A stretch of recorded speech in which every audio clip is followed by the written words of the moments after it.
오늘 또 말씀 시간이 돌아왔습니다. 참, 매번 말씀 들고 설 때마다 그 삶에서 이미 수많은 내 모습을 보면서, 내 모습이 바로 설교 재료구나. 이게 누군가를 보고 설교하는 게 아니라 내 모습이 바로 설교 재료구나.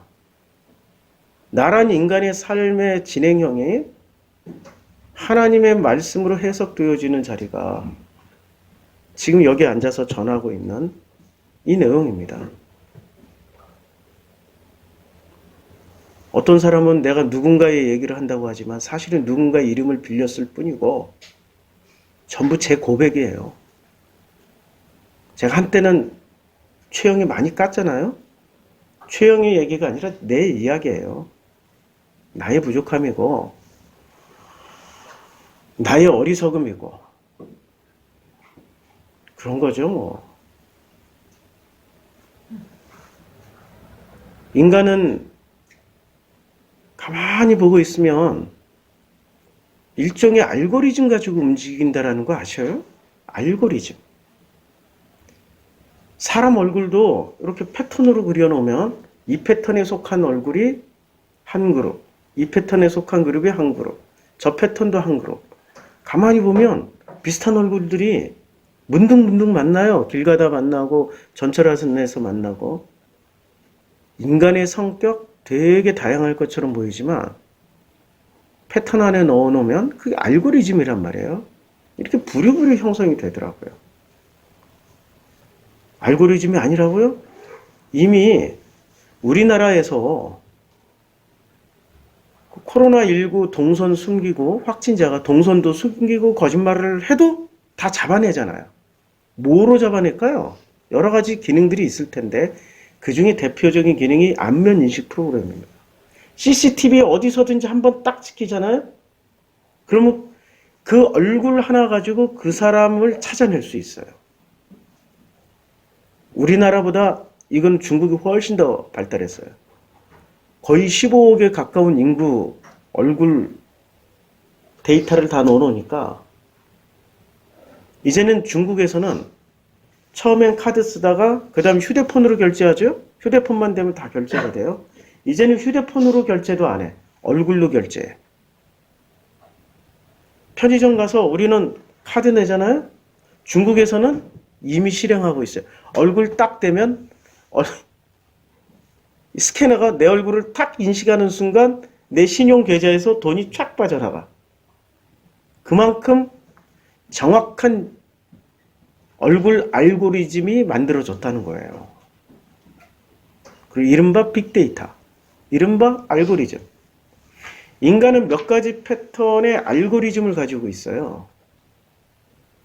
그런데 그 알고리즘을 가지고 살아가는 사람들의 모습 중에 우리는 그 모습을 가지고 이렇게 분류를 했어요. 이제까지 설교하는 게 하나님 형상의 알고리즘을 가지고 살아가는 사람이 있고 짐승이라는 형상의 알고리즘을 가지고 살아가는 사람들이 있다 이거죠. 이제까지 이거 공부했잖아요. 그게 알고리즘 공부예요. 근데 이 알고리즘을 벗어나고 싶죠. 아니 알고리즘 안에서만 살아가는 게 사람만 살아가는 게 아니라 알고리즘을 충실하게 더 살아가는 사람들이 누구냐면 짐승들은 완벽한 알고리즘 가지고 살아갑니다. 사자가 사자의 알고리즘으로 살아가지 사자가 사슴의 알고리즘으로 살아가면은 사자가 사자이겠습니까? 사슴이겠습니까? 모양은 사자인데 내용물이 사슴이 돼버리는 거예요. 악어가 악어의 알고리즘으로 살아야 악어지. 악어가 어느 날 나 악어 안 할래. 하마가 더 세보니까 하마의 알고리즘으로 살아. 그러면 껍데기는 사자인데 내용물은 뭐가 되는 거죠? 예, 알고리즘이 그 사람을 결정하는 거예요. 그 살아가는 패턴. 짐승은 왜 짐승이냐면 그 알고리즘, 자기에게 부여된 알고리즘을 평생 죽을 때까지 충실하게 살아가서 짐승이에요. 하나님의 형상은 뭐라고요? 그 알고리즘을 깨고 나오는 거예요. 짐승의 알고리즘을 깨고 하나님 형상의 알고리즘으로 살아가는 겁니다. 하나님의 형상의 알고리즘 무한대야. 짐승의 알고리즘은 정해져 있어. 이렇게 그려야 되나? 정해져 있다, 리미트? 맞는지 모르겠다. 수학 하도 오래간만에 해가지고. 근데 하나님의 형상의 알고리즘은 왜 그렇게 무한대가 될까? 이걸 보면 돼요. 공감을 찾아봤더니 정서라는 게 나오더라고요. 이 정서. 이 정서는, 인간의 정서는 그 일종의 감정이죠. 감정. 그러니까 정서적인 감정의 표현들. 이걸 딱 클릭했더니 얼굴 표현이 나오잖아요. 그러니까 사람은 이 정서에 따른 표정을 가지고 있는 거죠. 정서가 알고리즘을 만들어내는 거예요. 사람의 정서가 내가 살아가는 알고리즘을 만들어낸다고. 어떻게 공감하십니까? 자, 정서에는 애착이 있고 노여움, 고뇌, 클릭할 때마다 이거 다 설명이 나와요. 괴로움, 짜증, 불안, 무감정, 각성, 경외, 지루함, 확신, 경멸, 만족, 용기, 호기, 우울증, 욕구, 실망, 혐오, 불신, 황홀, 어색함, 시기, 다양함, 공포, 불만, 감사, 비탄함, 죄책감, 행복, 증오, 희망, 호러. 야, 외국어도 들어왔네, 호러. 공포라고 해도 되는데, 우리말은 참 다 수용이 좀 좋아요. 적이, 그러니까 적대감, 적이, 히스테리, 흥미, 질투, 재미, 외로움. 히스테리라는 것을 번역하기가 좀 쉽진 않죠. 승질머리 나쁜 사람. 이걸 히스테리라고 할 수는 없죠. 근데 개념은 그거예요. 히스테리 부린다. 아, 이 히스테리 부린다. 이렇게 얘기하는 거 보면. 흥미, 질투, 재미, 외로움, 사랑, 성욕, 격분, 공황. 공황이라는 게 급변한 사태에 놀랍고 두려워서 어찌할 바를 모르는 상태를 가리키는 공황장애. 패닉. 이런 거예요. 열정, 연민, 기쁨, 교만, 분노, 후회, 안도, 슬픔. 샤튼프레이드? 저 처음 봐요. 샤튼프레이드는 남의 불행이나 고통을 보면서 느끼는 기쁨. 와, 이건 남의 불행이나 고통을 보면서 거꾸로 본인이 기쁨을 느끼는 게 일종의 사디즘 같은 거겠죠? 샤튼프레이드. 자신, 수치, 충격, 수줍음, 고통, 놀라움, 테러, 신뢰, 경탄, 걱정, 열의, 격정. 무수히 많아. 계속 있어. 끝도 없이 있어. 그러니까 이 정서라는 것을 통해 가지고 이 정서가 어떤 알고리즘으로 묶여서 이런 정서들이 어떤 알고리즘으로 표현되느냐에 따라서 그 사람은 하나님의 형상이 될 수도 있고 그 사람은 짐승의 형상이 될 수도 있단 말이에요. 근데 이 정서라는 것이 자유롭게 이 안에서 수많은 순혈조합이라는 게 아시죠? 로또는 몇 자리 맞히는 거예요? 로또 숫자 몇 자리 맞히는 거예요? 예, 답 다 가르쳐 줬죠. 6자리 숫자만 맞히면 돼요. 근데 6자리 숫자 맞히는 게 가능할까요? 확률이 몇 분의 몇이죠? 몇십억 분의 1이란 말이에요. 6자리 숫자 맞히는 게. 그렇죠? 그런데 이렇게 많은 정서를 조합을 해서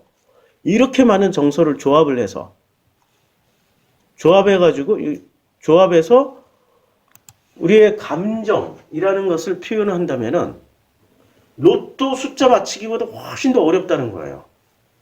로또는 겨우 6개 가지고 조합하는데 정서는 수십 개 가지고 조합을 하니까 무한히 많은 감정들이 복합되어져서 나오는 거죠.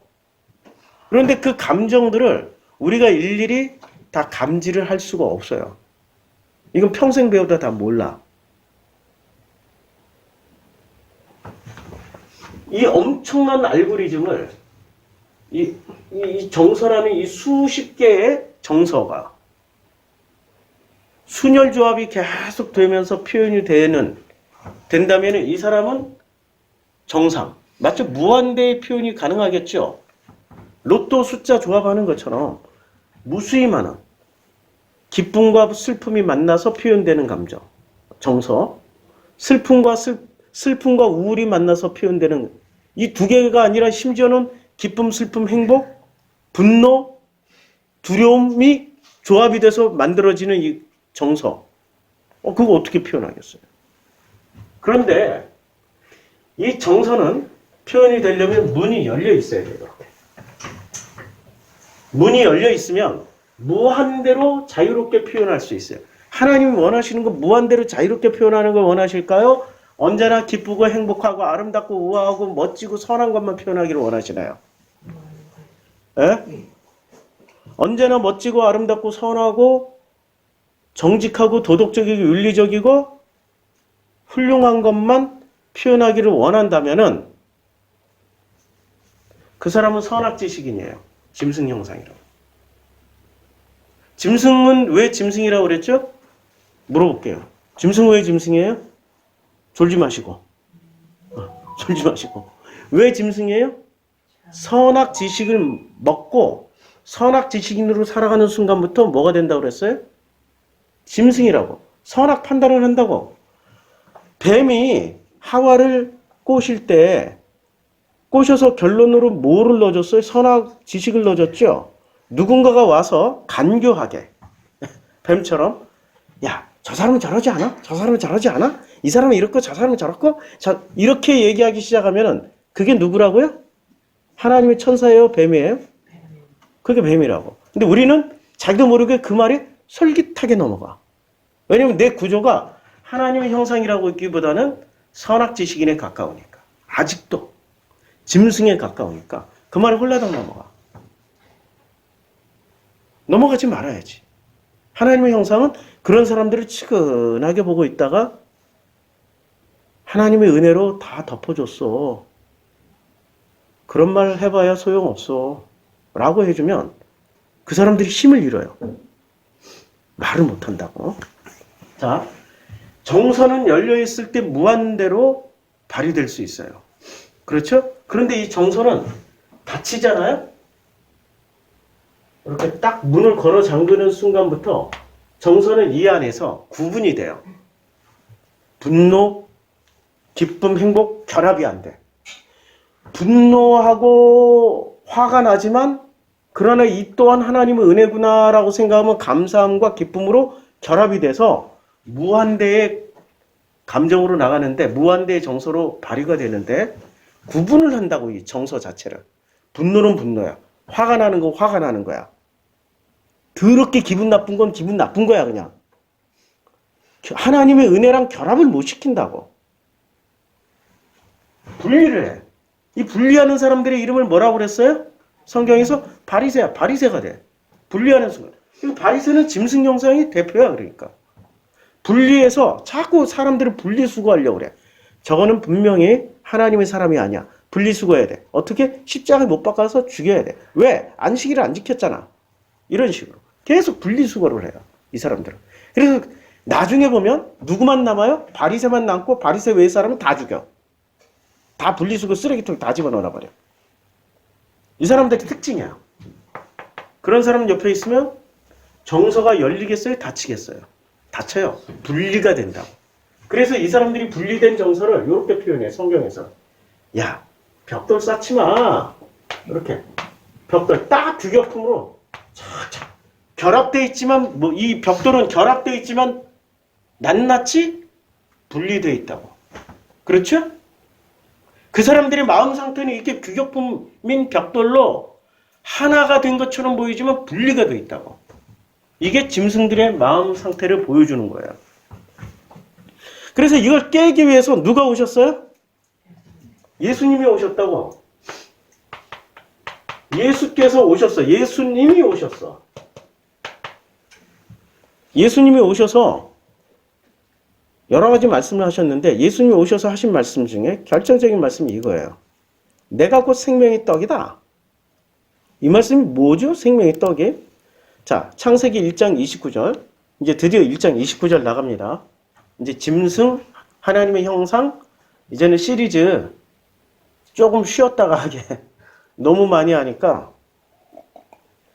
그 설교가 그 설교처럼 막 헷갈려 하시는 분들이 있는데 창세기 1장 29절부터 31절까지는 먹을 거리가 되리라, 먹을거리로 주노라. 그쵸? 그러니까 창세기 1장 29절 30절은 무엇을 주신 거예요? 먹을거리를 주신 거예요. 근데 먹을거리를 한번 보니까 하나님이 이르시되 내가 온 지면에 씨 맺는 모든 채소와 씨 가진 열매 맺는 모든 나무를 너희에게 주노니 너희의 먹을거리가 되리라 했더니 이제 말씀을 하셨어요. 엘로힘이 말씀하시고 누가 또 실행을 하셔요. 좌우지간. 말씀하시면 실행하셔요. 이게 아마르 하시면은 누가 그걸 실행을 하세요. 근데 우리는 하나님이 아마르 하면은 누가 실행해야 된다고 믿어요? 우리 인간들이 실행해야 된다고 믿죠? 근데 성경 구조는 그렇게 안 돼 있어요. 창세기 구조는 하나님이 말씀하시고 누가 일을 하셔요? 하나님이 일을 하셔요. 아니 피조물인 인간이 일을 했다면은 하나님의 영광을 받을 수가 없죠. 인간이 영광을 받겠죠.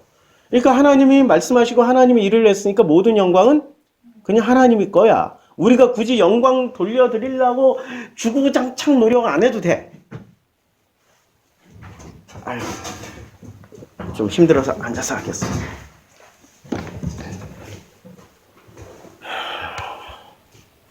그러니까 하나님이 되리라 하고 아마르 하셨어요. 이거 한번 보자고요. 29절.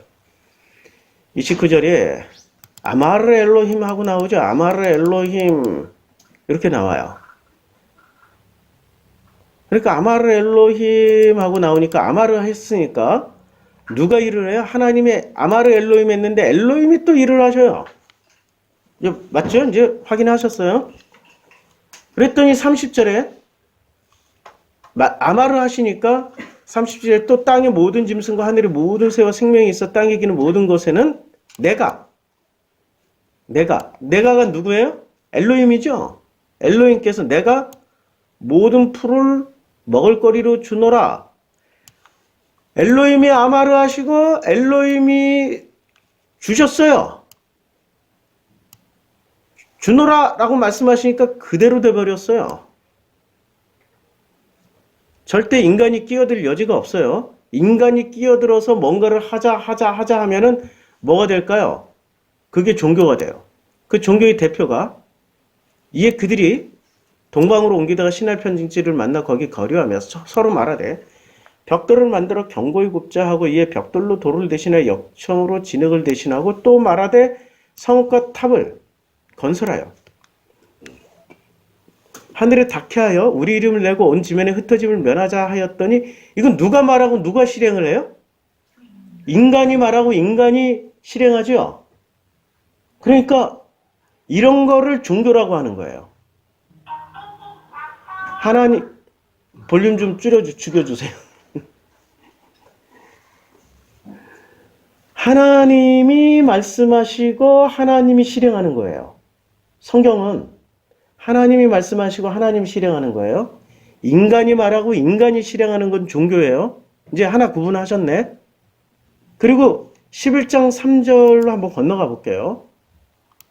11장 3절로 건너가서 보니 인간이 서로 말하되 뭐를 써요? 지들이 아마르라고 써요. 원래 인간은 아마르라는 단어를 쓸 수가 없어요. 하나님만이 아마르를 쓰게 되어 있어요. 누가 아마르를 쓴다고요? 종교인들이 아마르를 써요. 마치 신의 말처럼. 자기가 신의 대리자야. 하나님께서 말씀하시기를 이러고. 그런 분들 많이 있잖아요. 그게 종교의 대표예요. 그러니까 인간이 하나님의 것을 쓰기 시작하면서 하나님을 사칭하는 거야. 사칭이 뭐죠? 아닌데 긴 것처럼 하고 다니는 걸 사칭이라고 그러잖아. 사기로 칭한다는 거야. 나 그런 사람이야. 이게 사칭이야. 내가 말이야. 하나님의 음성을 들어봤더니 하나님의 말씀이 이렇다. 아마르를 갖다 써버려요. 사칭하고 다녀. 하나님을 사칭하고 다녀. 자, 여기서 그 창세기 1장 29절에서 말하는 핵심 29장, 30장이 말하는 핵심은 첫 번째가 뭐냐? 첫 번째가 모든 말씀은 하나님이 창조하실 때 아마르 엘로힘, 하나님께서 아마르 하셨더니 엘로힘께서 하셨어요. 누가 말씀하시고 누가 행동을 옮긴 거예요? 하나님 말씀하시고 하나님이 행동으로 옮긴 거예요. 그러니까 우리 일상에서 우리가 살아가는데 내가 선포하고 나 오늘부터 훌륭한 기독교인이 될 거야 라고 본인이 하나님이 그렇게 말씀하셔서 아마르 하시고 본인이 훌륭한 기독교인이 되기 위해서 매일 새벽기도 나가고 금식하고 철야하고 이러면은 그 사람이 하나님의 사람이에요? 종교인이에요? 종교인. 이제 구분되죠? 자, 이게 첫 번째고 이제 두 번째는 먹을거리가 되리라 풀을 먹을거리로 주노라 하시니 그대로 됐어요. 분명히 먹을거리를 줬는데 이 먹을거리 문제를 누가 총정리해 주셨어요? 예수님이 총정리해 주셨어요. 먹을거리 문제는 예수께서 총정리해 주셨는데 어떻게 정리를 해 주셨냐? 이렇게 정리를 해 주셨어요. 요한복음 6장에서 예수께서 내가 곧 생명의 떡이다 라고 말씀하신 거예요. 그러니까 창세기에 뭐 식물을 먹을 걸 줬냐, 짐승을 줬냐, 고기를 먹어야 되냐, 채소를 먹어야 되냐, 야채를 먹어야 되냐 그렇게 따질 필요 없어. 예수께서 한 방에 종결했어. 창세기에서 식물을 먹으라고 했는데 무슨 또 내 얘기 같더니 발굽이 두 개 갈라지고 그거 왜 발가락에 이렇게 있는 거는 먹지 말라 그러고 뭐지 잡식성은 먹지 말고 뭐 풀을 먹거리로 하는 소나 양을 먹고 이렇게 들어가기 시작하면 골 때려요. 그렇게 말해놓고 지들도 처먹어. 안식교 신자들이 그러잖아. 안식교 신자들이. 여호와의 증인들이. 이것들은 죄송해요. 이분들은 율법대로 살자 해놓고 돼지고기만 안 처먹으면 돼. 돼지고기는 안 먹는데 뭐는 해요? 주일은 안 지켜. 안식일을 지켜. 그리고 자기네들은 또 예수를 믿는 종교라고 그래. 앞뒤가 서로 안 맞아. 성경에 나와 있는 대로 뭘 하나 지키지도 않으면서 뭐 하나만 잘 지키면 된다라고 그래요? 돼지고기만 안 먹으면 돼. 누구 논리야? 바리새 논리. 다 안 지켜도 돼. 뭐만 지키면 돼요? 바리새는? 안식일만 지키면 돼. 어머나 바리새네. 쉽게 판별되죠? 바리새야.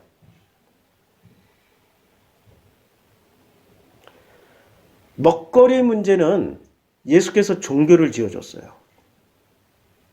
그러니까 식물을 먹어야 되냐 고기를 먹어야 되냐 그런 거 염려하지 마세요. 현실 세계에서 다 드세요 그냥. 돼지고기도 먹어도 되고 뱀도 잡아 먹어도 되고 몬도가 내라고 옛날에는 뭐 배려 말고 다 처먹던데 그걸 다 그냥 먹어도 돼요. 자유롭게 아무거나 다 드셔도 돼요. 율법에 얽매이지 말고. 왜 그게 가능하냐면 예수께서 먹거리를 종결시켜줬기 때문에. 우리는 뭐만 먹으면 돼요? 아니 내가 곧 생명의 떡이니라 그럼 뭐만 먹으면 돼? 네, 예수만 먹으면 돼. 또 여기서도 오해를 해. 자 이제 잘 들어봐요. 먹거리를 이제 거슬러 올라가는 거예요. 예수께서 이 먹는 문제를.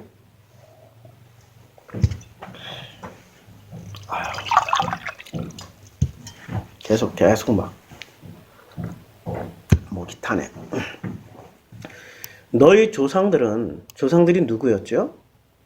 이스라엘이 형성되는 이스라엘이라는 민족을 형성하게 된 그 원년 멤버를 예수는 어디로 잡아요? 아브라함부터 잡아요? 광야부터 잡아요? 광야. 광야가 원년 멤버야. 아브라함은 상징적인 조상이고, 아브라함의 후손들 중에 광야에 나온 사람들이 조상이야. 근데 광야에 나왔을 때 그들이 이스라엘의 12부족만 나왔어요? 아니면은 히브리들이 나온 거예요? 이스라엘 12지파는 딱 정해져 있죠? 시므온부터 시작해서 시므온, 레위, 르벤, 유다 이렇게 쭉 순서대로 나온단 말이에요. 그렇죠? 그런데 히브리는 12지파만 나오는 게 아니라 구스 여인도 나왔고 갈렙처럼 그나스 부족도 나오고 별의별 잡족들이 섞여서 나온 게 히브리라고 그랬죠? 히브리라고. 옛날에는 히브루, 뭐 합비루, 뭐 이런 별의별 얘기 다 나오는데 그냥 히브리는 한마디로 말해서 12지파 형성 이전의 잡족들이야. 그러니까 어떻게 보면 이민족들. 미국으로 이민 간 한국인들은 앵글로색슨이에요, 히브리예요. 이렇게 이해하시면 돼. 한국으로 노동을 오신 외국인 노동자분들은 한국인이에요, 히브리예요. 이제 히브리 이해가 됐죠? 애굽에 있는데 이 히브리라는 사람들은 애굽인이 되려고 노력해도 못 되는 거야. 왜? 히브리니까. 그게 히브리예요. 그러니까 조상의 기원이 히브리들이야. 근데 히브리들이 어디서 만들어졌어? 히브리들이 어떻게 12부족 아브라함의 후손으로 거듭났을까요? 광야 40년 동안에 아브라함의 자손 12지파로 다 편성이 됐어요. 그걸 설명해주는 책이 민수기예요. 따라서 합시다. 민수기. 민수가! 여자 이름 아니고 민수기. 성경 이름이에요. 사람 숫자 센다라는 거예요. 사람 숫자를 세는 거예요. 근데 사람 숫자를 세는 목적이 뭐였어요? 민족을 형성하기 위해서 히브리가 12지파가 되어져 가는 과정을 기록해 놓은 게 민수기예요.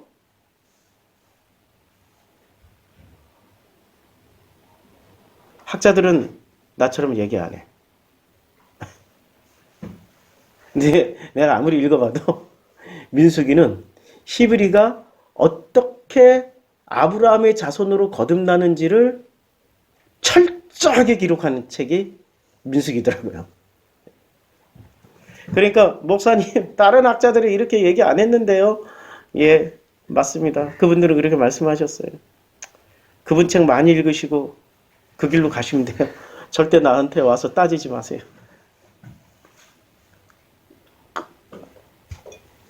너희 조상들은, 그러니까 조상들의 기원이 히브리였어요. 우리는 하나님 앞에 섰을 때 본래 하나님의 자녀였어요, 히브리였어요? 네, 히브리였어요. 그러니까 감사한 거지. 그래서 이 광야 사건이 누구 사건? 내 사건이 될 수 있는 거야. 그 누구도 하나님의 형상이 아니야. 히브리로 광야에 나가야 그때부터 하나님의 형상으로 거듭난다고. 왜? 창세기 3장에서 선악지식을 먹었기 때문에 전부 다 누구의 자식이에요? 하나님의 형상이 아니라 짐승의 형상이었다고 본래는. 본래 우리 각자는 누구나 예외할 것 없이 짐승의 형상이었어요. 그래서 우리는 짐승의 형상이었기 때문에 짐승의 이 더러운 성깔머리들 다 가지고 있어요.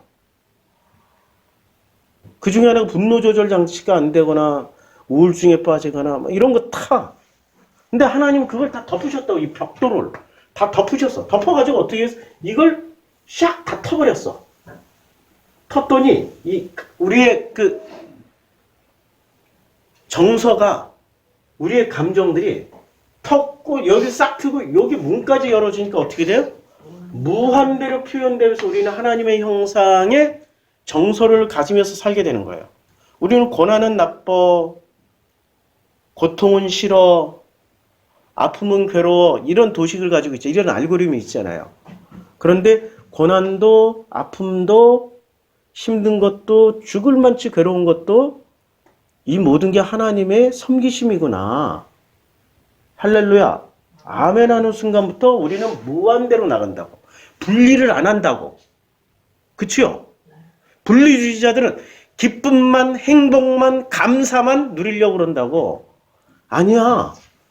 무한대로 나갈 수 있는 거는 불행과 아픔과 슬픔이 하나님의 은혜와 결합되는 순간 감사와 기쁨과 행복으로 바뀔 수도 있어요. 로또 숫자만큼보다도 더 많은 게 무한 조합이 된다고. 이해하시죠? 그러니까 우리는 히브리, 짐승의 형상에서 하나님의 형상으로 거듭나는데 반드시 이 과정에 이 벽돌이 깨지고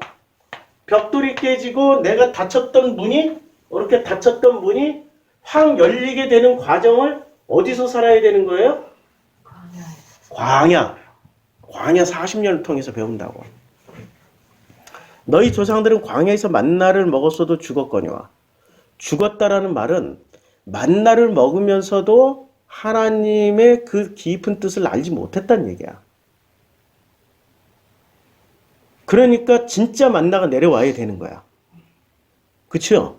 지금 논리 구조가 그렇잖아요? 예수가 하시는 말씀의 논리 구조가 내가 곧 생명의 떡인데 너희 조상들은 광야에서 만나를 먹었어도 죽었어. 이는 하늘에서 내려온 떡이니 사람으로 하여금 먹고 죽지 아니하게 하는 것인데 먹고도 죽었어. 이 말씀이란 말이야. 그래서 너희들이 먹고 죽은 그 만나를 찾지 말고 이제는 살아있는 만나를 먹으라는 말씀이에요. 그래서 나는 하늘에서 내려온 살아있는 떡이니 이제 살아있는 떡. 떡의 또 다른 이름이 뭐예요? 만나. 사람이 이 떡을 먹으면 영생하리라. 내가 줄 떡은 곧 세상의 생명을 위한 내 살이니라 하시니라. 아니 지금 예수가 뭐를 내주신다고 그래? 아니 지금 먹고 죽지 않은 영생을 하게끔 하는 그 음식을 준다는 거야. 먹거리를 준다는 거야. 근데 그게 내 살이다. 그러면 예수 살은 이미 돌아가셔서 썩어서 이미 해골밖에 안 남아있고 찾더라도 먹을 수가 없는데 뭔 말이야? 살을 먹으라는 거야? 아니면 뭐를 먹으라는 거예요? 말씀을 먹으라는 거죠. 이 떡을 이해하기 위해서는 마태복음 4장으로 건너가야 됩니다. 그때 예수께서 성령에게 이끌려 마귀에게 시험을 받으러 광야로 가셨어요. 자, 어디로 갔어요? 광야. 그리고 40일을. 그러면 광야에 나가신 분들이 누가 있어요? 아니, 조상들이 광야로 나갔다며요? 자, 보시라고. 너희 조상들은 광야에서 만나를 먹었는데 몇 년을 먹었어요? 40년 먹었죠? 40년 드셨어요? 예수는 광야로 가셔서 뭐를 받았어요? 시험을 받았어요? 40일을 밤낮으로. 그러니까 지금 예수가 광야로 나와서 40일 밤낮으로 시험을 받는 것은 누구를 재현한 거예요?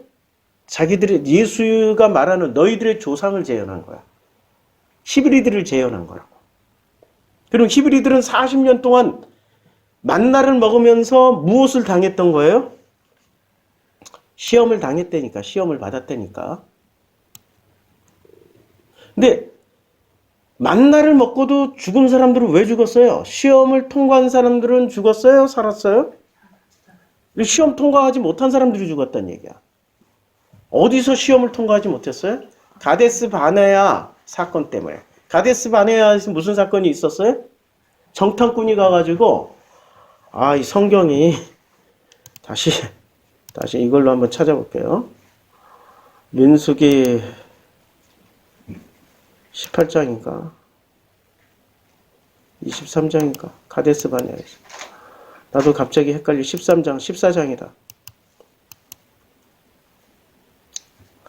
이게 뭐예요? 민수기 15장이고 13장에 14장에 보니까 온 회중이 소리 높여 부르짖으며 백성들이 밤새 통곡했어요. 이게 하나님 배신 사건이에요. 가데스 바네아.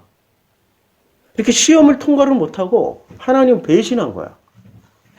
이스라엘 자손이 다 모세와 아론을 원망해. 아니 모세와 아론이 살리려고 데려나온 거예요? 죽이려고 데려나온 거예요?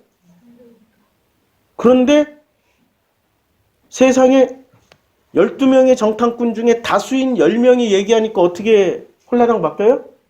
모세와 아론이 살리려고 나온 것을 본인들은 어떻게 착각을 해요? 죽이려고 데리고 나왔다라고? 아니 그렇게 또 믿어버린다니까? 이렇게 시험에 홀라당 넘어간 사람들은 만나를 먹었어도 죽었거니와. 온 회중이야. 그들에게 이르되 우리가 애굽 땅에서 죽었거니 이 광야에서 죽었으면 좋았을 것을 어찌하여 여호와가 우리를 그 땅으로 인도하여 칼에 쓰러지게 하려 하는가? 왜 뒤지게 만들려고 끌고 나왔어? 이 씨발 뭐 이런 거지 뭐.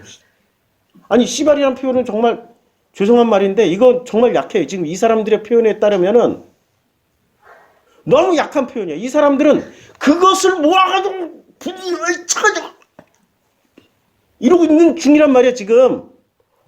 힘쓰고 났더니 기운이 쭉 빠진다. 그래서 이들이 주장하는 게 우리 처자가 사로잡히리니 애굽으로 돌아가는 것이 낫지 아니하랴. 도로 어디로 돌아가자는 얘기야? 애굽 종교로 돌아가자는 거야. 벽돌 공장으로 도로 돌아가는 거야. 아니 무한대의 자유를 주려고 꺼내놨더니 어디로 들어가? 그래 우리는 구분된 이 감정 상태로 살면 돼. 분노는 분노요. 기쁨은 기쁨이고 행복은 행복이고 화는 화야. 산은 산이요. 물은 물이야. 이런 걸로 가니까. 근데 예수는 산은 산이요. 물이라고 그랬어요. 야, 이 산 들어서 바다에 던져. 그럼 들어갈 수도 있어. 뭐 얘기를 해줬잖아. 산도 물이고 물도 산이란 얘기잖아. 근데 사람들은 의식 수준이 선악 지식에 머물렀기 때문에 예수의 말씀보다는 성스님의 말씀을 더 신뢰를 해. 신기하게.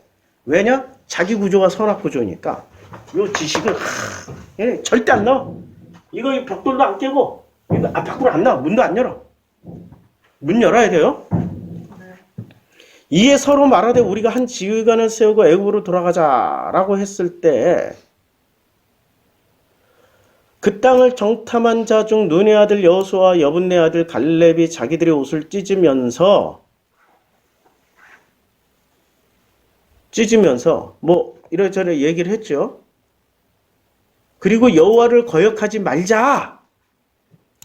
여호와를 거역하지 말자. 우리를 살리려고 꺼내놓은 거지. 왜 자꾸 죽는다는 얘기를 하냐고.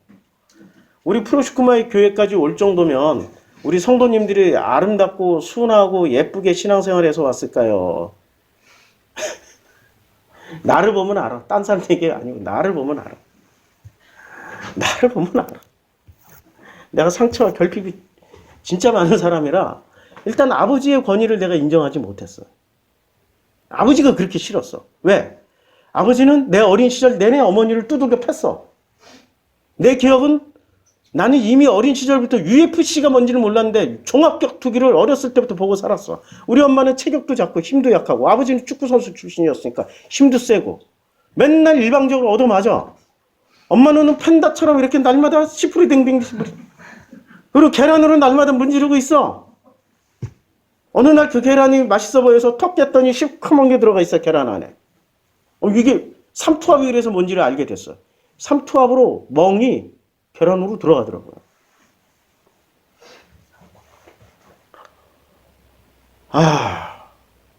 그런 아버지 밑에서 살다 보니까 아버지를 인정을 하지 못한 거예요.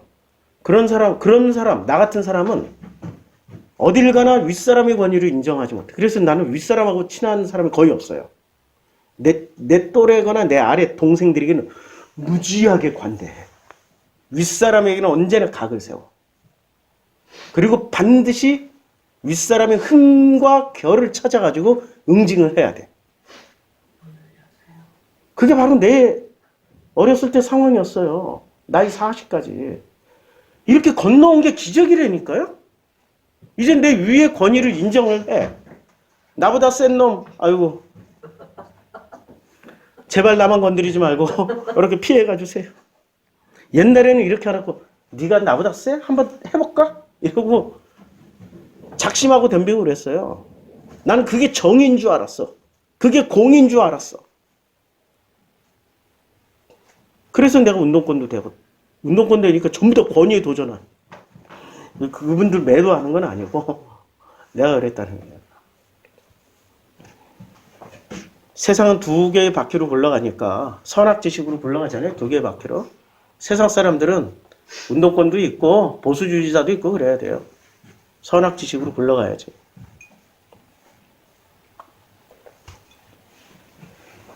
그러니까 이 사람들이 아버지가 누구였어요? 지금 광야에 나와 있던 이 히브리들의 아버지는 애굽에서 살 때 아버지는 누구였어요? 하나님이었어요? 바로였어요? 바로였잖아. 그러니까 바로가 바른 생활을 했잖아. 그래서 그 바로 밑에서 400년 동안 있으면서 불만이 없었잖아요. 그런데 10가지 재앙을 통해서 보니까 바로가 바로 자기 자신을 보여줬잖아. 좋은 아버지가 아니었구나. 그렇죠? 그러니까 좋은 아버지 밑에서 성장을 못한 거예요. 이 히브리들이. 그러니까 나와서도 바로를 거역했던 것처럼, 바로에게 반항했던 것처럼 누구에게 반항을 하고 있어요? 진짜 아버지 여호와 엘로힘에게 반항하기 시작하는 거지. 지금 그 습성이 나온 거야. 또 그 땅 백성을 두려워하지 말라. 뭐 이렇게 거역하지 말라, 두려워하지 말라. 지금 거역하지는 말라, 거역하지 말라와 거역하지는 말라. 좀 뉘앙스 달라요. 두려워하지 말라, 그들은 우리의 먹이라. 거역하지 말라, 두려워하지 말라, 그들은 우리의 먹이라. 그쵸? 근데 온 회중이 그들을 돌로 치려 해요. 이 말을 하는데. 그들은 이미 세 가지를 다 저질렀어. 거역했고, 두려워했고, 우리는 메뚜기 그들의 밥이라 거꾸로 생각한 거야. 그러니까 두려움에 사로잡힌 사람들은 거꾸로 살리려는 사람을 때려요. 오히려 때린다니까? 여호수아 갈렙을 돌로 치려고 했고 예수를 돌로 때려서 죽였잖아. 스테반도 돌로 때려 죽였잖아. 이상하게 이 짐승들은 진짜로 살리려고 하는 사람을 때려 죽여. 그리고 그들을 살살살살 긁어가지고 사기 쳐먹고 죽음에 이르게 하는 사람들을 자기도 모르고 막 따라다 하하하호호 하고 따라다녀. 수도 없이 봤잖아 우리. 아니 여기까지 와놓고 왜 도로 따라가냐고. 마음이 너무 아파. 근데 아픈 만큼 항상 결론은 똑같아. 내 몫이 아니구나. 내가 너무 교만했구나. 내가 할 수 있다고 착각했구나. 이건 내 몫이 아니야. 가만 보니까 이렇게 성품으로 보기에는 유하고 부드러운 것처럼 보이지만 엄청 센 것들이 들어 앉아있어. 절대 깨지지 않는 벽돌. 나는 깨졌는데. 많은 게 깨져서 이렇게 누가 봐도 헬렐레 늘르레 이러고 살아가요. 자, 그때 여호와의 영광이 회막에서 이스라엘 모든 자손에게 나타나셨어요. 영광이 나타났어. 그럼 영광이 나타나면은 영광으로 한 방에 제압을 해서 전부 다 복종시키겠다. 우린 그런 기대를 하잖아요. 그렇게 안 해요. 영광이 나타나가지고 하나님이 자신의 정서, 감정을 다 드러내. 한 방에 제압을 안 하시고 여호와도 이렇게 섭섭한 얘기를 한다니까. 여호와께서 모세에게 이르시되 이 백성들이 어느 때까지 나를 멸시하겠네. 누구를 멸시하는 거예요 지금? 여호와를 멸시하는 거라니까요. 아니 이 사람들은 지금 여호수아 갈렙과 아론과 모세에게 왜 우리를 데려놔서 다 죽이려고 그러냐, 빨리 애굽으로 다 돌려버려라 막 이러고 하고 있는데 이걸 여호와는 어떻게 듣냐면은 왜 나를 멸시해? 내가 그들 중에서 많은 이적을 행하였으나 어느 때까지 나를 믿지 않겠니? 멸시한다, 안 믿는다. 두 가지로 결론을 내버려요 하나님이. 여호와를 멸시하고 믿지 않는구나. 멸시하고 믿지 않으니까 어떻게 전염병으로 그들을 쳐서 멸하고 내가 그들보다 크고 강한 나라를 누구를? 모세와 아론과 여호수아와 갈렙을 통해서 다른 민족을 만들어버리겠다는 거야. 아브라함의 12아들들이 아니라 이제는 너희 4명으로 그냥 다른 민족 만들어버리겠다는 거야. 까딱하면은 아브라함이 믿음의 조상이 되지 못할 뻔했어. 이 순간.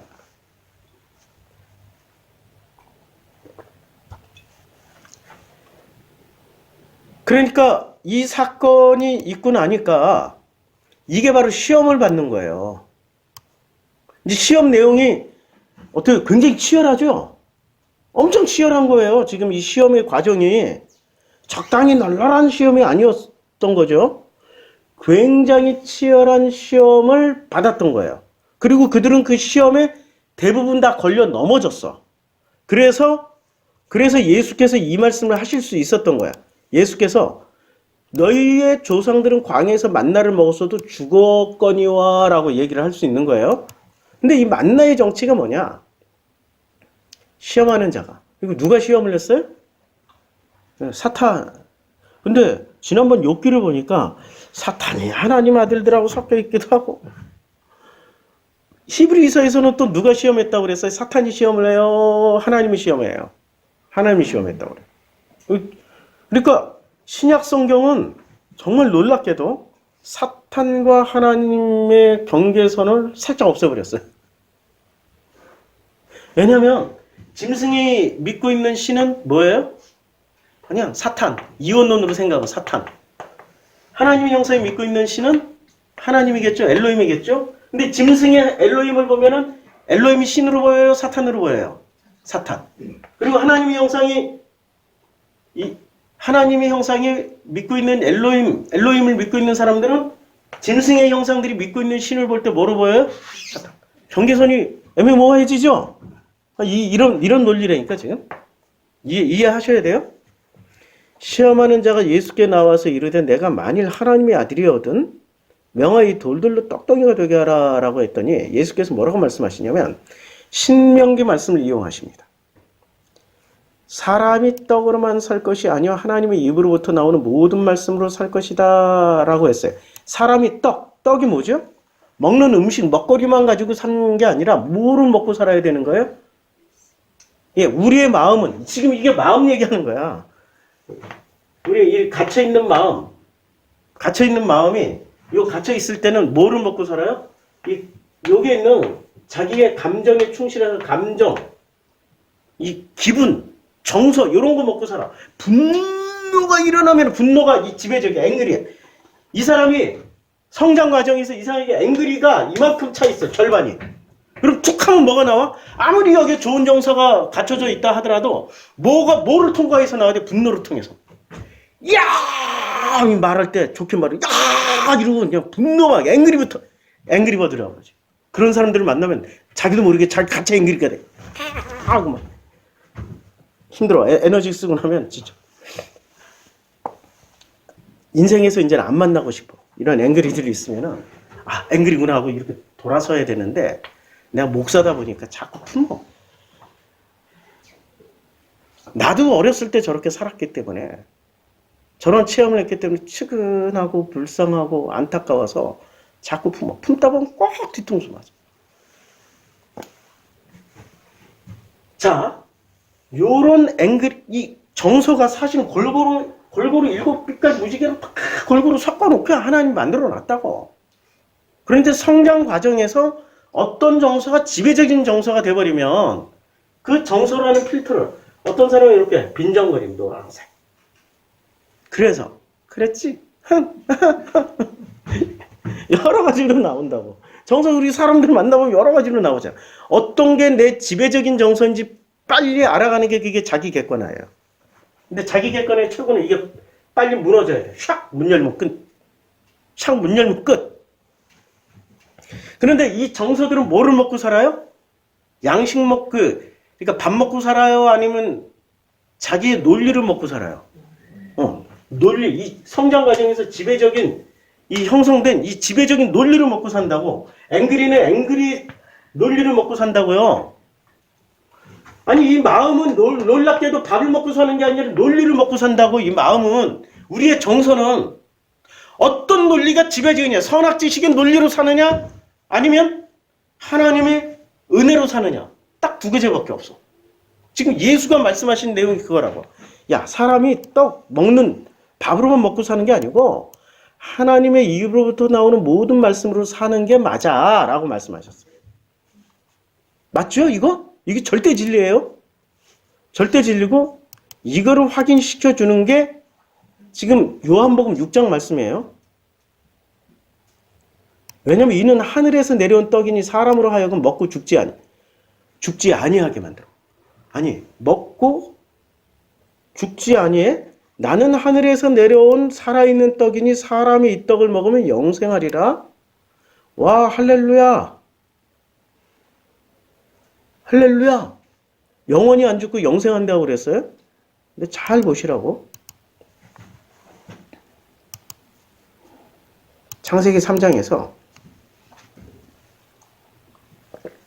뱀이 뭐라고 말하냐면 너희가 결코 죽지 아니하리라. 그쵸? 뱀의 말과 예수의 말이 형태로는 같죠. 뭐가 다른 거예요? 내용물이 다른 거야. 여기는 선악지식으로 결코 안 죽어. 이 논리를 가지고 있는 사람 자기 논리를 결코 안 죽여. 맞죠? 죽을 때까지 이 논리 가지고 살다가 뒤져. 그럼 그 사람은 행복한 죽음이 될까요? 불행한 죽음이 될까요?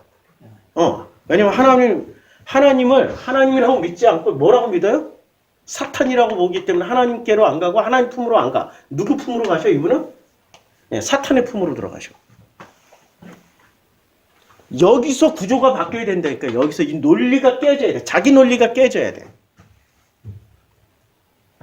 그리고 너희가 그것을 먹는 날에는 너희 눈이 밝아져 하나님같이 되어 뭐를 알아요? 선악을 알죠. 자꾸 사람을 선악으로 판단하는 사람은 누구야? 뱀. 선악 지식을 먹고 이제 뱀의 후예처럼 뱀처럼 전파력을 가지고 계속 전파하는 분들. 선악 지식을. 조심해라고. 우리 주변에 계속 있어요. 나는 하늘에서 내려온 살아있는 떡이에요. 근데 이 떡을 먹으면 영생, 다른 영생이에요. 이거는 하나님 품 안에서의 영생이라고. 하나님 품 안에서 지금 사람으로 하여금 먹고 죽지 아니하게 하는 것이다. 여기는 논리는 안 죽어요. 그런데 이제 뭐가 안 죽어요? 이게 싹 다 지워지면 하나님이 주신 하나님의 마음, 무한대로 가는 하나님 형상, 본래 하나님의 형상은 이 마음이란 말이야. 이 마음이 안 죽는다는 거야. 이제 영생을 하는 거야. 논리로 영생하는 사람이 있고 하나님이 주신 마음으로 영생하는 사람이 있어요. 뭐를 선택하시겠어요? 마음으로. 근데 논리를 가진 사람은 언제나 자기가 올 테니까 그런 사람들하고 말하는 건 너무 무서워. 우리 경험했잖아요. 논리 센 사람들. 아니, 논리는 공부를 많이 해야 생기나요? 아니면 많이 이 정서 안에 이 마음이라는 정서 안에 분노를 담고 있는 사람들은 논리 세. 그 다음에 이런 색깔도 논리가 세. 또 이런 색깔도 막 논리가 세. 막 이런 파란 색깔도 논리가 엄청 세. 자기 논리 확실해. 까딱 잘못하거든 그 논리에 휙 끌려 머리채 잡혀서 끌려다녀. 참 행복한 인생이 아니고 불행한 인생이 되는 거지. 그 사람도 하나님의 형상이 됐다가도 끌려다닌다니까요. 근데 이것저것 다 경험해봐야 다시 안 돌아가죠. 자, 나는 하늘에서 내려온 살아있는 떡이니 뭐라고요? 예, 살아있는 떡이라는 게 그냥 밥이라는 얘기예요? 아니면 우리의 마음을 살려주는 말씀이란 뜻이에요? 예, 예수는 말씀을 전하러 오셨잖아요. 예수는 말씀을 전하러 오셨죠? 아멘? 예. 아니, 태초에 말씀이 계시나 이 말씀이 하나님과 함께 계셨고 이 말씀 곧 하나님이시라. 그가 태초에 하나님을 향해서 있었고 만물이 그로 말미암아 지은 바 되었으니 지은 것이 하나도 그가 없인 된 것이 없다. 그렇죠? 그리고 1장 14절에 말씀이 육신되어서 오신 이분 자체가 예수 자체가 말씀이라고. 그러면 온몸을 뜯어먹어라. 내 살을 처먹어라. 이씨 내 피를 처먹어라. 그런 건 살을 먹으라는 거예요. 피를 마시라는 게 말씀을 먹으라는 얘기예요. 제발 좀 알아들으시라고. 아직도 카톨릭에서는 이는 내 피요 이는 내 살이요. 이 포도주 한번 돌리고 남은 포도주는 어떻게 해야 돼? 거룩한 예수의 피니까 버리면 안 돼. 어떻게 감히 쓰레기통에다 버릴 수 있어? 뭐 그래가지고 어떻게 신부님이 다 드셔야 돼. 다 드시고 그날은 행복해다. 예수의 말씀을 먹었으니까 행복해져. 이렇게 진짜 수준 낮은 이해를 하시는 분들이 아직도 지구상엔 대다수야. 그 말씀이 아니라고 지금. 이제 이해가 됐죠? 말씀이 육신돼서 오셨어요. 나는 하늘에서 내려온 살아있는 떡이니 이 말은 나는 말씀이 육신이 돼서 내려온 말씀이야. 이 말씀이야. 사람이 떡을 먹으면 영생하리라. 그러니까 떡을 먹어서 영생하는 거예요? 말씀을 먹어서 영생하는 거예요? 여기서는 지금 말씀이야. 이 말씀은 하나님의 말씀을 재해석해 주신 예수의 말씀이라고. 이해하시죠? 구약 성경을 재해석해 준 예수의 해석이라고. 내가 줄 떡은 세상의 생명을 위한 내 살이니라. 그럼 살도 뭐예요? 말씀이야. 그러므로 유대인들이 서로 다투어 이르되 이 사람이 어찌 능히 자기 살을 우리에게 주겠는가. 야, 이것들이 수준이 이거밖에 안 돼. 지금 카톨릭하고 똑같아.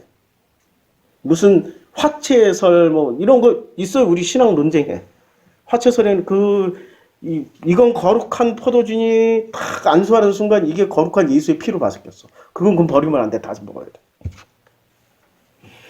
쓸데없는데 논쟁을 너무 많이 해가지고 진짜 복음의 본질로는 못 들어가게 만들어버린 게 종교예요. 그거 다 부비트랩 건너고 철조망 건너고 다 건너 지뢰밭 건너고 건너다가 중간에 돌아가셔야 돼. 끝도 없는 지뢰밭이고 끝도 없는 부비트랩 끝도 없는 철조망이니까 종교가 그렇게 장치를 많이 걸어놨어요. 진짜 본질을 만나기 불가능해요.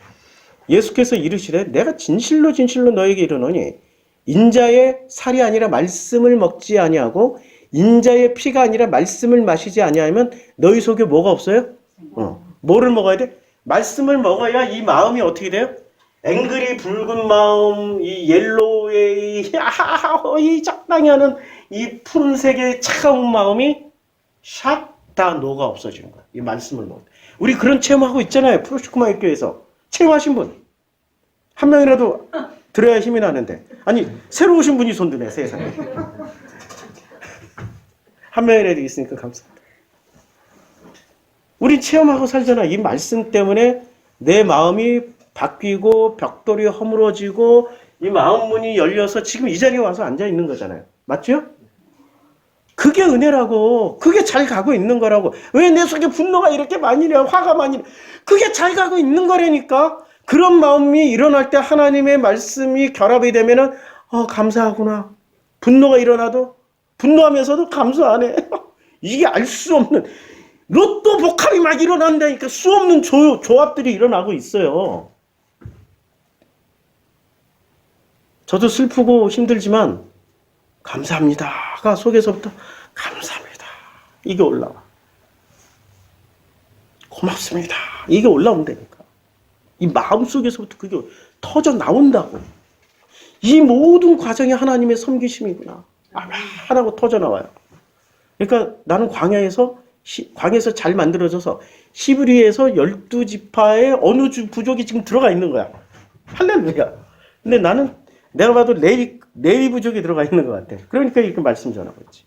근데 전부 다 레위일 필요는 없다고. 누군 유다 지파에 속하고 누구는 시므온 지파, 누구는 베냐민, 누구는 르우벤 지파에 속할 수 있는 거예요. 속하기만 하면 되잖아. 꼭 레위 할래요. 레위 시켜주세요. 레위 하려면 지 형제 자매들 죽이고 나와야 돼. 민수기에서 그랬잖아. 칼 차고 나와 해가지고 딱 칼 차고 칼 뽑아 쫙 뽑아. 이제부터 앞으로 가면서 눈에 띄는 것들은 다 죽여. 근데 눈에 띄는 건 다 죽여야 하고 어느 천막 골목길로 보내서 어느 천막 골목으로? 레위 지파. 레위가 레위들을 죽였어. 레위가 자기 형제 자매 부모를 죽이고 다녔어요. 레위 되려면 정말 어려운 테스트를 통과해야 돼. 그러니까 레위 하지 마세요. 레위는 직업이 평생 짐승 죽이는 거야. 멋지게 보이는 예봇 입고 멋지어 보이지만 하는 걸 계속 죽이는 일만 해. 소 잡고 양 잡고 비둘기 잡고 소 잡고 양 잡고 비둘기 잡고 그 똥 분리해내고 막 기름 덩어리 불리고 온몸에서 피 냄새가 늘 철철 나. 레위들이 멋진 줄 알지만 레위들은 생노가다. 요즘으로 치면 시카고에서 소 도축업자들 하루 종일 소 도축하는 그런 사람들은 미국에 비자 빨리 줘요. 하루 종일 닭 잡고 하루 종일 소 도축하잖아요. 그거 하는 사람이 없으니까 그걸로 지원해서 회사에 입사하면 3년 만에 바로 미국 시민권 나와. 믿거나 말거나 한번 해보세요. 한국 사람은 3년 버텨낼 거야. 그런데 대부분의 사람들 3년 못 버텨. 칼 가지고 하다가 보면 손 나고 산재 수없이 다쳐. 그리고 이거 보통 일이 아니에요. 고기 써는 일이. 자, 내 살을 먹고 내 피를 마시는 자는 이 살과 피가 아니고 예수의 몸과 피를 정말 피를 토하는 마음으로 전하셨던 그 말씀을 먹고 마시는 자는 영생을 가졌고 마지막 날에 내가 그를 다시 살리리라. 그러니까 우리는 여기 뭐 먹으러 왔어요? 예수의 말씀, 살아있는 생명의 떡을 먹으러 왔잖아. 근데 우리는 선악지식에 자꾸 이렇게 끌려다니니까 나도 우리 그런 수없이 봤잖아요. 우리 지나간 그래서 마음 아픈 일. 내 살은 참된 양식, 내 피는 참된 음료다. 이게 전부 다 말씀이에요. 내 말씀을 먹고 이제 살과 피를 말씀으로 다 바꿀게. 내 말씀을 먹고 내 말씀을 마시는 자는 내 안에 거하고 나도 그의 안에 거하니. 와, 그가 내 안에, 내가 그 안에. 또 잊어버렸어. 14장 다시 갈게요. 근데 기억력이 요새는 기억력이 그렇게 썩 좋지를 않아가지고 요한복음 14장에 한동안 우리가 계속 14장 몇 절인지 자 계속 14장은 이거야. 내가 아버지 안에 거하고 아버지는 내 안에 계신 것을 내가 믿지 아니하느냐. 내가 아버지 안에 거하고 아버지께서 내 안에 계심을 믿으라. 수도 없이 말씀하셨는데 이게 몇 절에 나오냐. 이것도 다 잊어버렸어 벌써. 내 머리는 이제 딜리트 과정에 14장 3장인가? 1절인가? 20절이요? 그날에는 주여 그날에는 누가? 예수가 아버지 안에 우리가 예수 안에 그리고 예수가 우리 안에 있는 것을 우리가 알게 되는 거예요. 그러니까 뭐를 먹어야 이게 가능해져요? 말씀. 근데 말씀보다 더 짜릿한 게 있죠. 막 내 감정, 정서로 막 뒤집어 놓고 흥분시키고 업이 되게 해주시는 게 있어. 그런 거는 일종의 마약이라고 보시면 돼. 드시면 안 돼.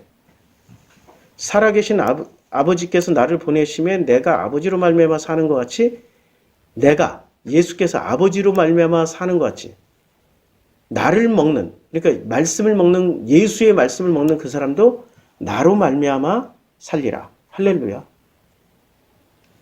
자, 이제 드디어 다시 교정하는 거예요. 이제 앞에 말씀을 교정하는 거예요. 이것은 하늘에서 내려온 떡이네. 그러니까 이것이 뭐예요? 만난데 이제 누구로 바뀐 거예요? 광야에서 만나요. 지금 예수의 말씀이에요. 예수의 말씀. 말씀 육신이 돼서 오신 예수를 얘기하는 거예요. 지금부터. 이것은 하늘에서 내려온 떡이니 예수는 하늘에서 내려온 떡이야. 아니 말씀이 육신이 돼서 왔으니까 조상들이 먹고도 죽은 그것과 같지 아니하며 다르다는 거야. 이 떡을 먹는 자는 영원히 살리라. 그래서 제가 전하고 있는 이 모든 말씀은 예수의 말씀이에요. 그리고 예수께서 이렇게 말씀하십니다. 살리는 것은 영이라고 그랬는데 영이 아니고 푸뉴마예요. 살리는 것은 뭐가 살려요? 푸뉴마가 살려요. 영이 살리는 게 아니에요. 이거 번역을 우리 성서학자들조차도 이미 종교에 물들어서 번역한 거예요. 살리는 것은 마음이니 푸뉴마니 육은 무익하니라. 이게 육이 무익한 게 아니라 이게 그럼 육체를 이원론으로 이해를 한다고? 이론론으로 이해하면 이제까지 육은 뭐였어요? 죽이는 말씀이었잖아. 짐승들의 양식. 그러니까 살리는 것은 하나님의 예수의 말씀이고 죽이는 건 짐승의 양식이라고 돌떡이라고. 이제 이해가 되죠? 이원론으로 이해하시면 안 돼요. 논리 구조가 쭉 그렇잖아요. 내가 너희에게 이른 말은 마음이요 생명이다. 푸뉴마요 생명이다. 푸뉴마요 생명이다. 이 말이에요. 이렇게 예수가 하신 말씀은 마음의 정서에 관한 말씀이었어. 이거였어요.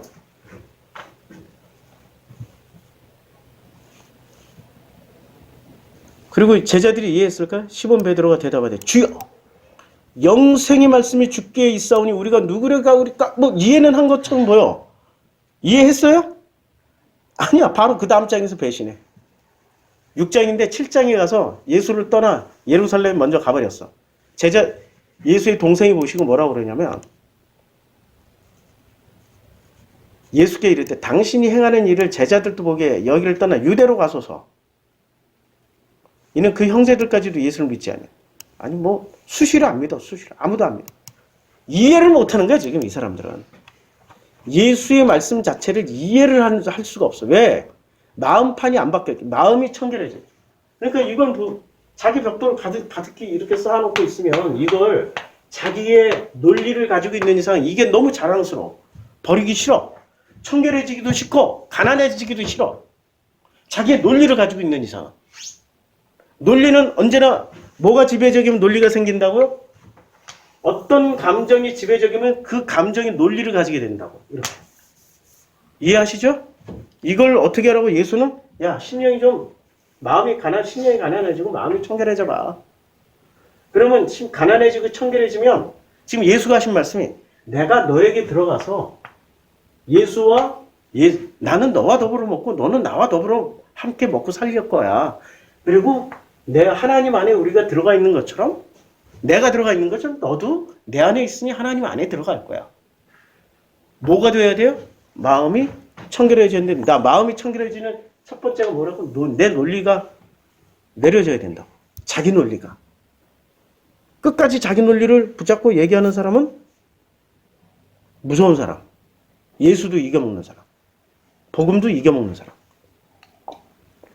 자, 다시 이제 창세기 1장으로 가서 먹거리 문제를 해결해 보자고요. 창세기 1장에 오늘은 제가 정말 힘들어요. 오늘은 말씀을 조금만 하고 맞죠. 아이고.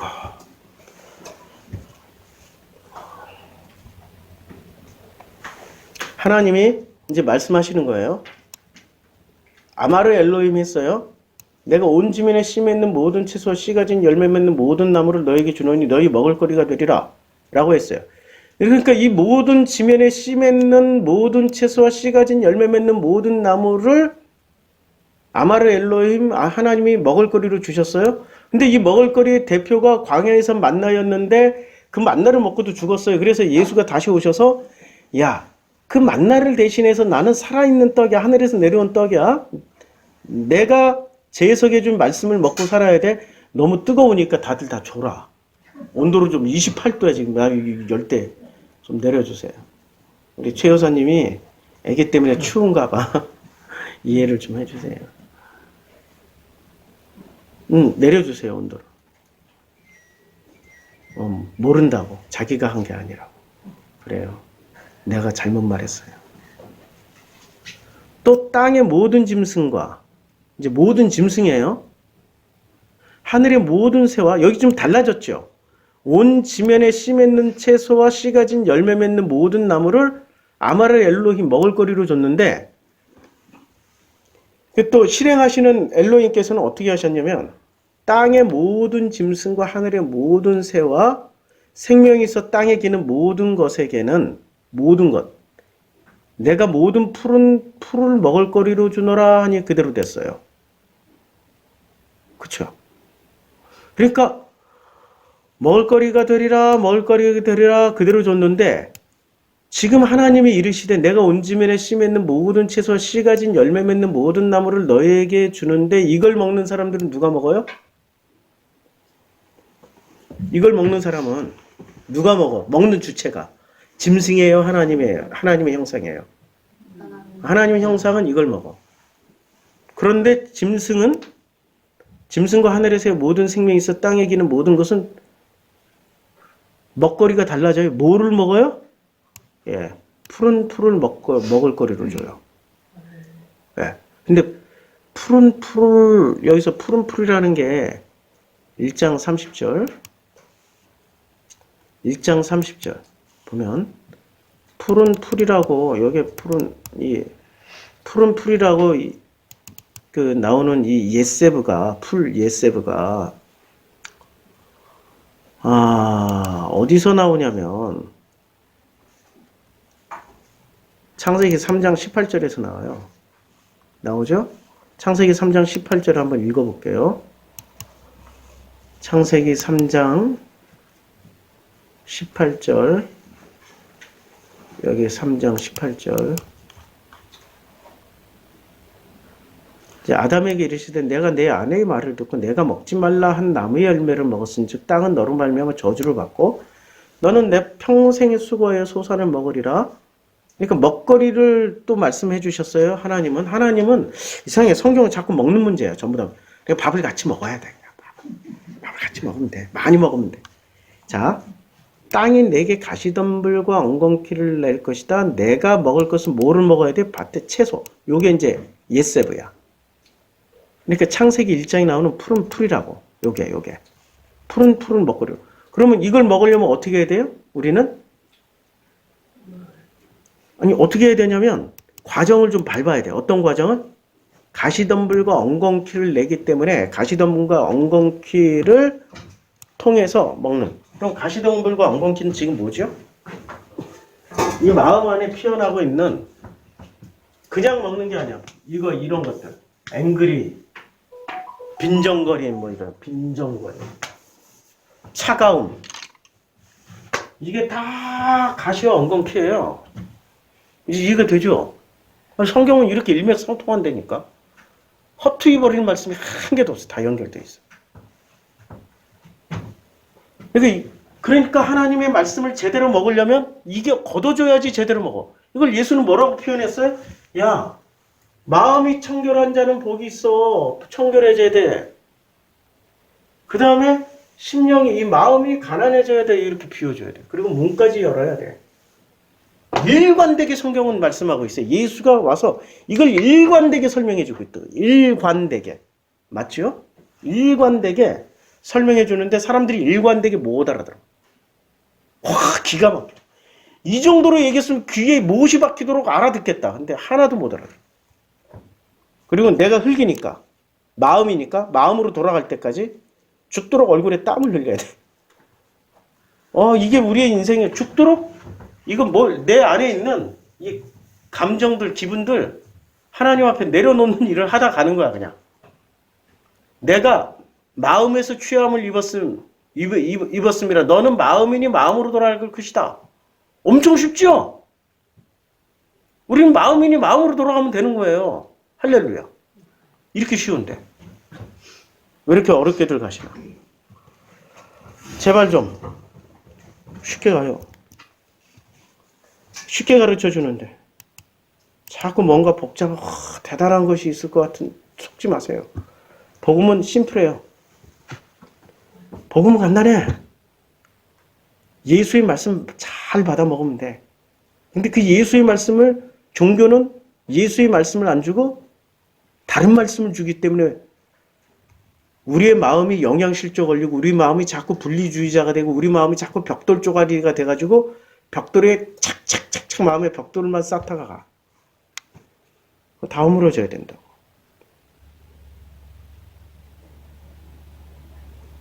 이 29절 30절은 다음 주에 한 번 더 하겠습니다. 기도하겠습니다. 아버지, 당신의 양식을 당신의 아들 예수를 통하여서 먹이시는 아버지,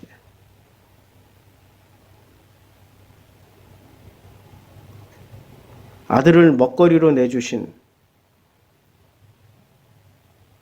그 아버지의 마음을 조금이라도 깨달아가며 이해하며 살 수 있도록 축복하여 주시옵소서. 예수님의 이름으로 기도드렸습니다.